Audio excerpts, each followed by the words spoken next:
Então vamos lá para a gente tirar toda essa confusão em relação ao Apocalipse, que vocês podem procurar na Bíblia e ver se está certo o que eu vou falar. Um dos aspectos mais importantes que você precisa entender do Apocalipse é que a nuvem aonde Cristo irá retornar, ela de forma literal, tá? Isso está na Bíblia de uma forma confirmada, ou seja, quando Jesus voltou aos céus, 2 anjos confirmam literalmente que Jesus iria voltar da mesma forma que ele estava subindo nas nuvens. E por que 2 anjos confirmaram essa literalidade?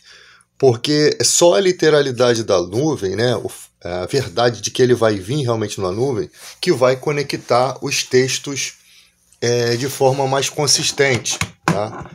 Porque ali você vai entender se realmente o arrebatamento vai acontecer antes da tribulação, né, ou pós a tribulação. Na verdade, o arrebatamento acontece durante a tribulação e os textos do Apocalipse eles deixam bem claro isso. Essa narrativa de construção do terceiro templo, eu não consigo achar isso. Eu sei que lá em Israel existe essa narrativa, mas o Apocalipse é um livro de revelação, tinha que estar ali. O cumprimento das profecias de Daniel. Você vê que quando o Tito Vespasiano destrói o templo em 70, Jesus profetizou isso exatamente quando os discípulos falavam das construções. Jesus falou, não haverá dias que não haverá pedra sobre pedra que não seja derrubado. E depois os discípulos vão indagar ele sobre essas falas dele. Os discípulos fazem uma série de perguntas, né? Sobre a consumação dos séculos, quando sucederá aquela destruição do templo, quando será a vinda dele. Então eles fazem uma série, quando será o fim de todas as coisas.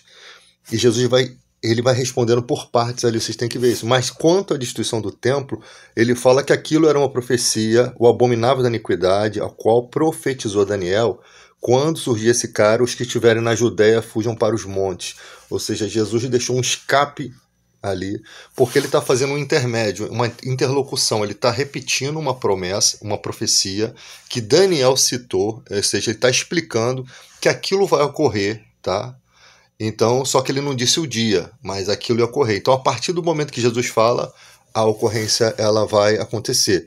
E no ano 70, o Tito Vespasiano, que construiu o Coliseu, realmente destruiu ali o templo, destruiu o segundo templo, né? Já tinha o primeiro, que o primeiro é exatamente ali, aí destruiu o segundo templo, onde é hoje o Dom da Rocha, né? Onde foi o Monte Moriá que Abraão ia sacrificar Isaac, tá?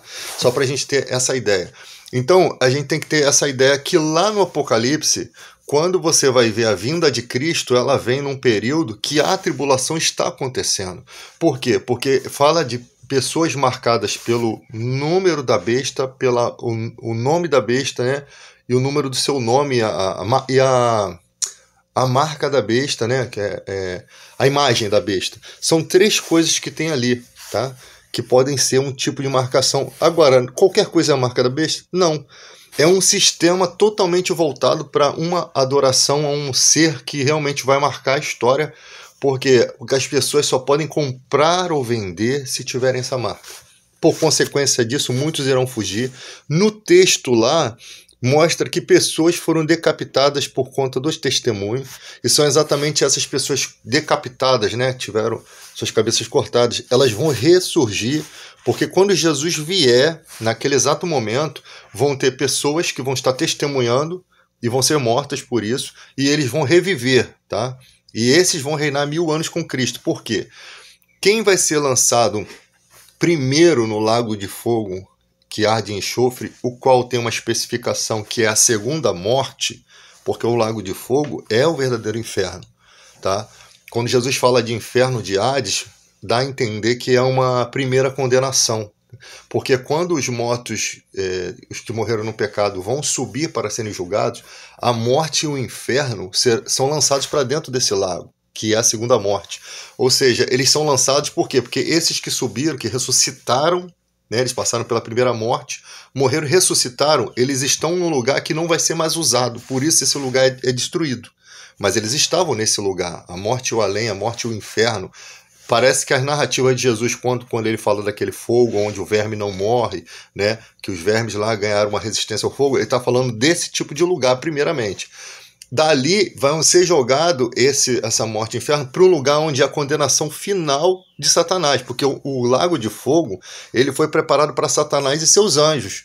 Mas aí, na vinda de Cristo, a besta e o falso profeta que estão fazendo esse sistema de marcação do 666, eles vão ser lançados vivos. Olha a especificação, vivos dentro do lago que arde em fogo e enxofre, o qual é a segunda morte. Pedro fala que se Deus não poupou a homens, a anjos não vai poupar a homens. Ou seja, se Deus não teve consideração ali, não pensou duas vezes em aniquilar os anjos, mandar tirar eles do céu e eles receberem uma primeira condenação. Porque os demônios lá, quando vai falar esses anjos caídos, são demônios. Eles têm uma primeira condenação porque eles andam por lugares áridos, não acham repouso. Isso tudo está na narrativa de Jesus. Não, eles tentam achar um corpo, quando não conseguem, trazem 7 espíritos piores, o estado daquele homem se torna pior do que o primeiro. Então, fora do corpo, você vê diálogos dos demônios tentando ir para porcos, né? Porque fora do corpo eles não sentem talvez algum tipo de prazer, eles andam por lugares áridos. Eles já têm uma primeira condenação. A condenação final é o lago de fogo. E o que é narrado lá em Apocalipse, a batalha entre Miguel e seus anjos com Satanás e seus anjos. Aí no Apocalipse vai fazer certas revelações. Quem é Satanás ali? É o dragão. O dragão é Satanás, o diabo, a antiga serpente do Éden. Ele faz conexões de texto. Ali vai ser revelado também que o dragão com sua cauda arrastou 1/3 das estrelas do céu. Se o dragão é Satanás, 1/3 das estrelas são esses demônios, esses anjos caídos que estão pelejando contra Miguel e seus anjos junto com ele. Então você tem uma narrativa ali que constrói toda aquilo que Jesus falava no Novo Testamento, porque os judeus não tinham uma ideia disso. Você vê que Jesus foi acusado de expulsar demônio por conta de Beelzebu, ser maioral dos demônios. Essa palavra não tem, não, foi uma invenção dos judeus. Eles não conheciam a parte espiritual ao qual Jesus veio revelar, né? Porque Jesus ele veio, ele recebe um nome que está acima de todo nome, né? Ele tem um nome exaltado para que nós tivéssemos um nome contra os espíritos imundos. Não existe nomes de demônios a não ser espírito imundo e legião, tá? Não tem que dar nomes, o nome é esse. São anjos caídos que se chamam espírito imundo, perderam seus nomes. Você vê que na Bíblia, nome de anjo, você tem Miguel e Arcanjo Miguel e Anjo Gabriel, né? Você não tem mais nomes. Na Igreja Católica tem o Rafael aí. Mas voltando à situação, quando o sistema do anticristo estiver no mundo, marcando as pessoas, vão ter pessoas testemunhando, aí Paulo faz uma conexão desse texto, porque ele vai falar dessa vinda de Jesus na nuvem. Por isso que a nuvem é literal, porque ela adapta, ela apoia as narrativas de Paulo. E eu acho que essas narrativas de Paulo estão baseadas no Antigo Testamento, porque tem algumas evidências no livro de Daniel de um filho do homem vindo nas nuvens, recebendo poder, seu reino será eterno.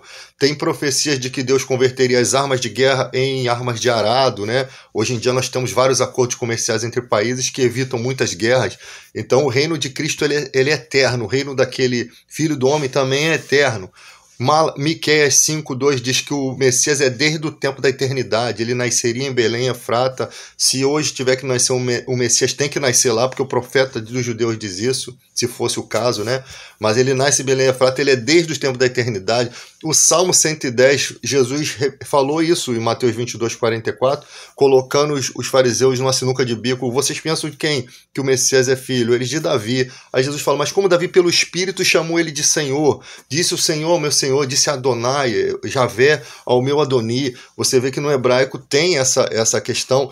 E lá abaixo vai estar o Cristo como sacerdote da ordem de Melquisedeque. Então esse título não pode ser nem a Saul nem a Davi. Ele é um título do Messias, né? Que Deus jurou que ele teria esse sacerdócio.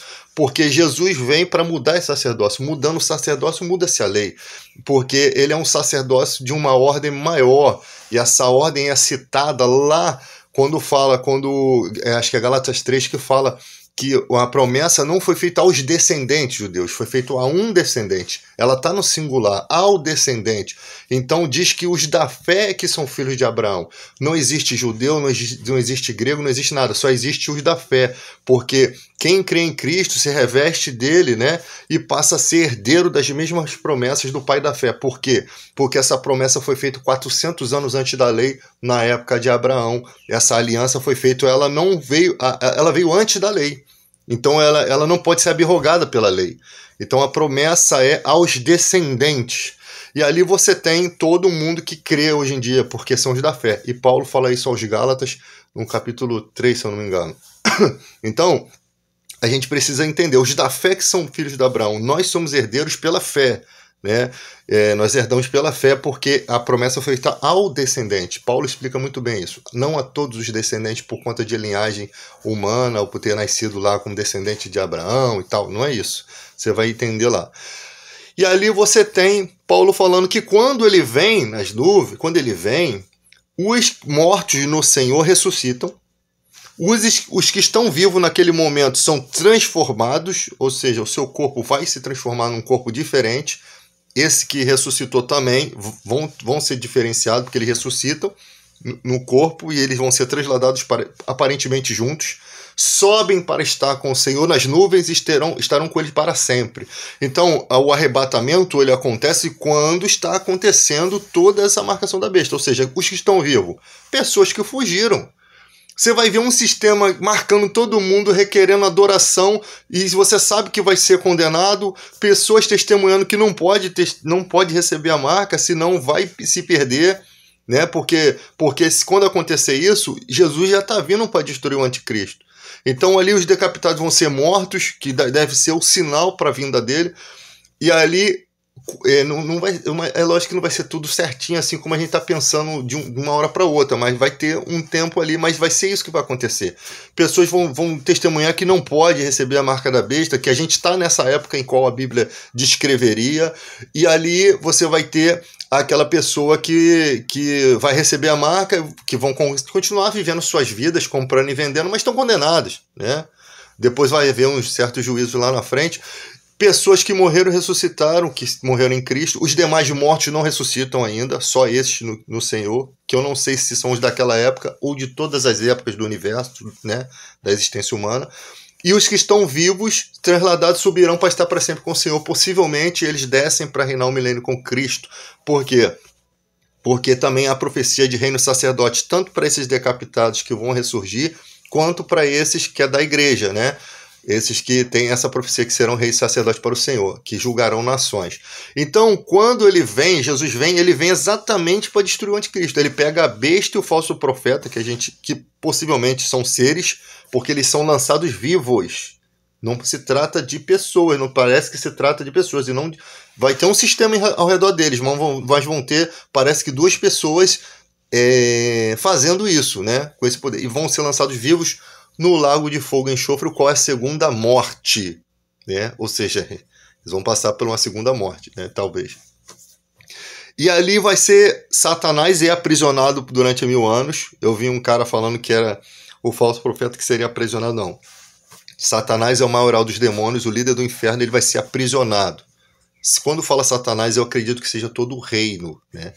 E durante 1000 anos, para não tentar as nações, durante 1000 anos não vai ter a liderança do mal, e Jesus vai reinar em Jerusalém durante 1000 anos aqui na terra. Aí vai haver paz, vai haver longevidade, vai haver bênçãos. Só que fora de Israel, vai haver as outras nações marcadas, não sei se todos vão estar marcados, de ano em ano eles vão ter que vir a Jerusalém para adorar uma vez por ano, né? Aí algumas pessoas falam que todos que são marcados são destruídos, mas que existem pessoas no mundo que não foram marcadas. Aí a gente não consegue entender bem, raciocinar sobre isso. Mas o certo é que vão ter pessoas que não vão ser transladadas, talvez mesmo não estando marcadas, mas não têm uma vida com Deus. De repente fugiram daquele sistema, não sei como é que é bem a situação. Mas os que esperam na promessa de Cristo, esses vão receber essa recompensa de nem passarem pela morte, tá? E ali são transladados. Os mortos ressuscitam, sobem juntos, e isso conecta os textos de Paulo. Se você tiver uma outra narrativa, procura na Bíblia, porque tudo que eu citei aqui, ela está dentro das escrituras, tá? Essa literalidade da nuvem, ela faz essa conexão. E o texto é muito simples, mas parece que pessoas fazem rodeios para defender os argumentos da sua igreja e não os argumentos da Bíblia. E isso é pouco debatido, por isso que fica um montão de gente sem saber nada. Eu vejo pessoas que botam a biblioteca aqui atrás cheia de livros e quando vai falar só fala besteira. Esses dias o cara falou que quem ia ser lançado lá dentro do lago era Satanás. Não, a Bíblia não diz. Satanás ele é amarrado por 1000 anos. Ele só vai ser destruído lá no final, que Jesus vai entregar o reino ao Pai, né? Ele, depois de tudo, ele vai entregar o reino a Deus. Onde está o Espírito Santo no Apocalipse? Lá, quando diz o Espírito e a igreja diz, vem, Senhor Jesus, está lá citado ele lá. Outra questão, existia um período ali que Jesus falou que haveriam guerras, rumores de guerra, que o fim não estaria próximo, tá? Quando ele começa a falar para os discípulos que foram questionar ele sobre quando sucederia aquelas coisas da destruição do templo. Aí Jesus, não, vede que ninguém vos engane, pois verão muitos em meu nome dizendo, ele ali o Cristo, ele aqui. Porque aí ele começa a falar que a vinda dele vai ser tão espetacular que todo olho verá. Então, muita gente vai seguir esses falsos profetas, mesmo a Bíblia mostrando que esses não são Cristo. Jesus, quando vier, todo olho verá, ele vai vir de uma forma magnífica, possivelmente com seus anjos, ele vai vir nas nuvens na sua coxa, Rei dos Reis, Senhor dos Senhores, vai vir glorificado, vai derrotar o anticristo ali, vai dar toda aquela condição de o ser humano ver que a promessa se cumpriu. Então, a nuvem é literal, sim. E ali ele fala que vai haver uma época, que eu acho que é lá no final, né, que os homens desmaiarão de pavor por conta do bramido do mar, das ondas que vão ultrapassar certos limites, né? E porque as pessoas não vão saber o que vai ser do mundo a partir daquelas tragédias ali. A ciência não vai conseguir explicar, a magnitude das ondas serão... o bramido das ondas, o barulho das ondas vai atormentar muita gente que desmaiarão de sofrimento, né? De pavor. Então você tem ali algumas narrativas que precisam ser estudadas. Então isso aqui é o básico, é o café com leite do Apocalipse, e eu deixo aí para vocês ficarem debatendo.